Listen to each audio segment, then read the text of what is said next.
मेरे प्रिय बच्चे, जो मनुष्य इस संसार में संग्रह का ही प्रयास करता रहता है वह अंत में कुछ भी संग्रह नहीं कर पाता है।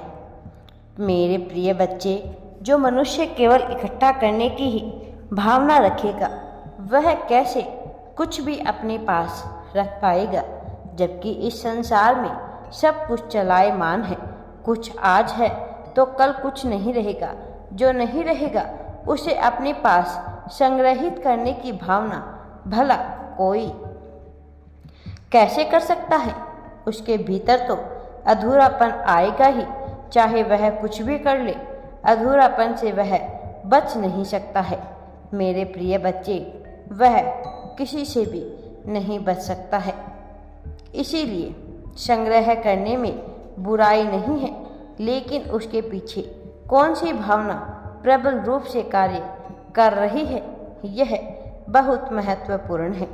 मेरे प्रिय बच्चे, असीमित चीज़ों के साथ अपने आप को जोड़ लेने वाला मनुष्य कहीं भी नहीं टिकता। जिन चीज़ों की तुम्हें आवश्यकता नहीं उन्हें भला अपने पास बचाकर क्यों रखे हुए हो। उसे या तो ध्यान कर दे दो या बेच दो या उसका पूर्ण रूप से किसी भी प्रकार से त्याग कर दो और केवल वह चीज़ अपने पास रखो जो अनिवार्य है। जब तुम अनिवार्यता के नियम को समझोगे तो तुम जीवन में बहुत सी बातों को समझ पाओगे।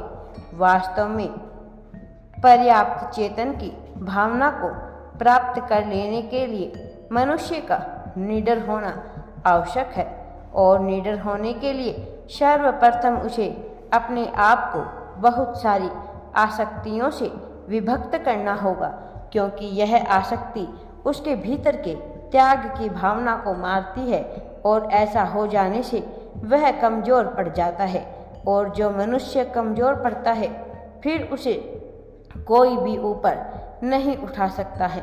मेरे प्रिय बच्चे, तुम्हारी जीत नज़दीक है, लेकिन तुम उन रहस्यों को समझने का जब तक प्रयास नहीं करोगे जो तुम्हें मैं बता रहा हूँ, तब तक तुम अपनी जीत से वंचित रह जाओगे। और मैं नहीं चाहता कि तुम अपनी जीत से किसी भी प्रकार से वंचित रहो। अपने मन से किसी भी प्रकार से दूर रहो। यह मन तुम्हारे ऊपर हावी हो रहा है।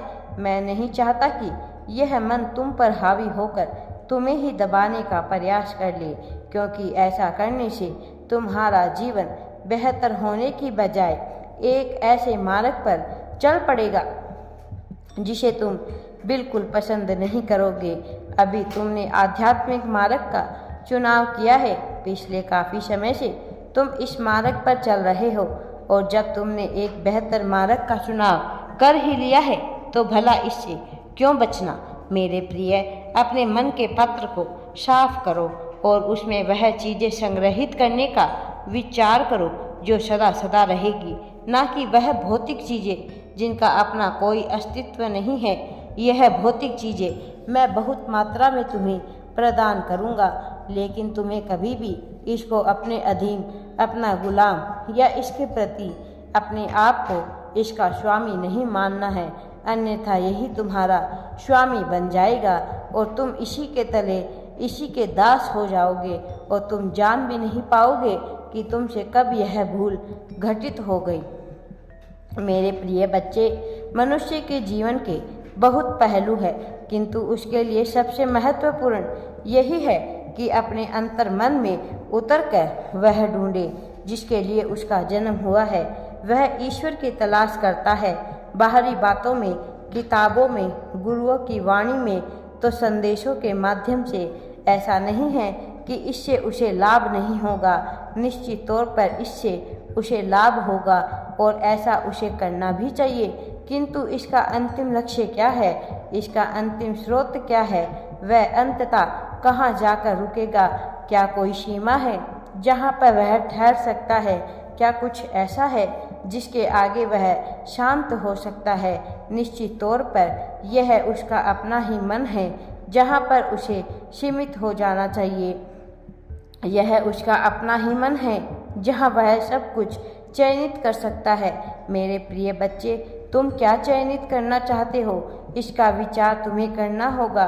तुम क्या पा लेना चाहते हो उसका विचार तुम्हें करना होगा। खो लेने की भावना पा लेने की भावना से मुक्त होकर तुम्हें वर्तमान में अपने जीवन को जीते हुए अपनी वाणी, अपने विचार, अपने मन पर नियंत्रण करना होगा।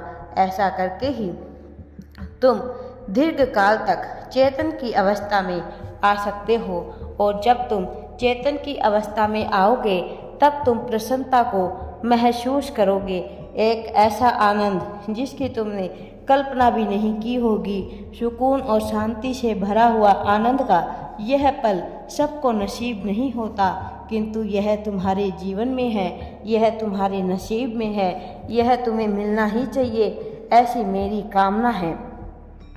और यह निश्चित तौर पर तुम्हें मिलकर रहेगी, क्योंकि इसके लिए मैं भी प्रयासरत हूँ, क्योंकि संपूर्ण ब्रह्मांड प्रयासरत है इसके लिए। यह नियति, प्रकृति यही चाहती है कि तुम्हें यह मिल जाए। वह दिन कब आएगा? निश्चित तौर पर वह दिन बहुत करीब है, किंतु यह तुम्हारी भावना है कि तुम कहाँ ठहरना चाहते हो। तुम बहुत करीब हो, वास्तव में बेहद ही करीब हो, लेकिन महत्वपूर्ण यह है कि क्या तुम अपने आप को करीब मानते हो? क्या तुम यह मानते हो कि तुम इसे पूरी तरह से पाने के योग्य हो? क्या तुम उस तरह की आवृत्ति में, उस तरह के दृष्टिकोण को रखते हुए जीवन जी रहे हो जहाँ तुम सब कुछ प्राप्त कर सकते हो? महत्वपूर्ण यह नहीं कि वह तुम्हें मिलेगा या नहीं, महत्वपूर्ण यह है कि तुम्हें क्या लगता है कि तुम उसे पा सकते हो अथवा नहीं। यदि तुम उसे पाने के लिए अपने आप को पूर्ण योग्य मानते हो तो ब्रह्मांड को विवश हो जाना पड़ेगा। यह ब्रह्मांड तुम्हारी आकांक्षाओं के आगे झुक जाएगा। वास्तव में जो तुम्हारे पिंड में है, अर्थात तुम्हारे मस्तिष्क में है, वही इस ब्रह्मांड में फलीभूत होता है। इसलिए तुम्हारा यह समझना महत्वपूर्ण है कि यह तुम्हारे लिए जितना आवश्यक है, क्या तुम भी उसके लिए स्वयं को अपना उतना ही आवश्यक मानते हो? यदि हाँ तो निश्चित तौर पर यह तुम्हें प्राप्त होगा। यदि हाँ तो निश्चित तौर पर तुम्हें इससे अलग नहीं किया जा सकता है। मेरे प्रिय बच्चे, अब समय आ गया है, तुम्हें आगे बढ़ना है और अपनी सफलता को तुम्हें नज़दीक से प्राप्त करना है। नज़दीक से तुम सफलता को अब छूने वाले हो और सफलता पाकर तुम्हारा मन हर्षोल्लास से प्रफुल्लित हो जाएगा, तुम्हारा रोम रोम खिल उठेगा। मेरा आशीर्वाद सदैव तुम्हारे साथ है। राधे राधे जी। वीडियो पसंद आए तो लाइक, शेयर एंड चैनल को सब्सक्राइब जरूर करें। कमेंट में राधे राधे या थैंक्स यूनिवर्स अवश्य ही टाइप करें।